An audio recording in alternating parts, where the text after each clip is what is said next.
मेरा उन्हें software update किया है। सोशल मीडिया ਤੇ ਵੀਡੀਓ ਵਾਇਰਲ ਹੁੰਦੀ ਜਿਹਦੇ ਵਿੱਚ ਇੱਕ ਲੜਕਾ ਸੈਫਲ ਮਲੂਕ ਝੀਲ ਤੇ ਗਿਆ ਹੈ, ਉੱਥੇ ਜਾ ਕੇ ਵੀਡੀਓ ਬਣਾ ਰਿਹਾ ਕਿ ਪਰੀਆਂ ਮੇਰੇ ਪਿੱਛੇ ਪਿੱਛੇ ਆ ਰਹੀਆਂ ਨੇ, ਅਸੀਂ ਐਡੇ ਵੀ ਕੋਈ ਮਾੜੇ ਨਹੀਂ ਹੈਗੇ। ਉਸ ਬੰਦੇ ਨੂੰ ਪੁਲਿਸ ਨੇ ਗ੍ਰਿਫਤਾਰ ਕੀਤਾ ਹੈ। ਕਿੰਜ ਗ੍ਰਿਫਤਾਰ ਕੀਤਾ, ਇਸ ਹਵਾਲੇ ਨਾਲ ਸਾਡਾ ਐਸਪੀ ਇਕਬਾਲ ਟੌਨ ਸਈਦ ਅਹਿਮਦ ਮੌਜੂਦ ਨੇ। ਸਰ ਦੱਸਿਓ ਕਿ ਸੋਸ਼ਲ ਮੀਡੀਆ ਤੇ ਵੀਡੀਓ ਵਾਇਰਲ ਹੋਈ, ਉਸ ਤੋਂ ਬਾਅਦ ਤੁਸੀਂ ਇਹਨਾਂ ਦਾ ਸੌਫਟਵੇਅਰ ਅਪਡੇਟ ਕਰ ਦਿੱਤਾ ਹੈ।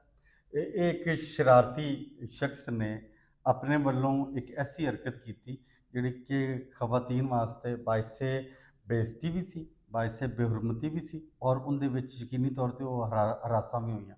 पुलिस नूं जिस तरह ही इतला मिली, उस शरारती शख्स नूं, उस शरपसंद शख्स नूं ना सिर्फ ये कि फौरी तौर ते गिरफ्तार किया, उनके खिलाफ अंदराजा मुकदमा किया, बल्कि वो इस वक्त पसे जिंदान है और इंशाअल्लाह ताला ऐसे अशखास नूं जिहड़े आइंदा भी ऐसी हरकतां करनगे उन्हां नूं कानून के मुताबिक सख्त तरीन सज़ा दिलवाई जाएगी।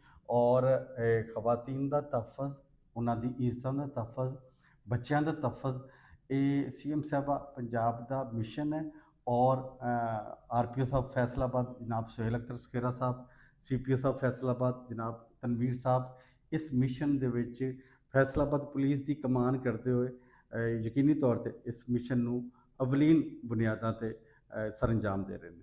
ਬਹੁਤ ਸ਼ੁਕਰੀਆ। ਲੋ ਤੁਸੀਂ ਵੇਖਿਆ ਕਿ ਹੁਣ ਤੁਸੀਂ ਕਿਸੇ ਨੇ ਵੀ ਕੋਈ ਵੀ ਵੀਡੀਓ ਬਣਾਣੀ ਹੈ ਤੇ ਕਿਸੇ ਵੀ ਫੈਮਿਲੀ ਦੀ ਵੀਡੀਓ ਨਹੀਂ ਬਣਾਣੀ, ਕਿਸੇ ਰੈਸਟੋਰੈਂਟ ਤੇ ਜਾਣਾ ਵਾ, ਕਿਸੇ ਪਾਰਕ ਦੇ ਵਿੱਚ ਜਾਣਾ ਵਾ ਤੇ ਆਪਣੀ ਵੀਡੀਓ ਬਣਾਣੀ, ਬਜਾਏ ਕਿ ਪਿੱਛੇ ਕੋ ਕੁੜੀਆਂ ਆ ਰਹੀਆਂ ਹੁਣ ਤੁਸੀਂ ਉਹਨਾਂ ਨੂੰ ਕੋਈ ਗੱਲ ਕਰੋ ਜਾਂ ਕੋਈ ਇਸ ਤਰ੍ਹਾਂ ਦੀ ਵੀਡੀਓ ਬਣਾ ਕੇ ਸੋਸ਼ਲ ਮੀਡੀਆ ਤੇ ਪਾਓਗੇ, ਤੁਹਾਡੇ ਖਿਲਾਫ ਪਰਚਾ ਹੋਏਗਾ, ਫਿਰ ਜਨਾਬ ਤੁਹਾਨੂੰ ਜੇਲ੍ਹ ਦੀ ਹਵਾ ਖਾਣੀ ਪਵੇਗੀ ਤੇ ਫਿਰ ਤੁਹਾਡਾ ਸੌਫਟਵੇਅਰ ਵੀ ਅਪਡੇਟ ਹੋਏਗਾ।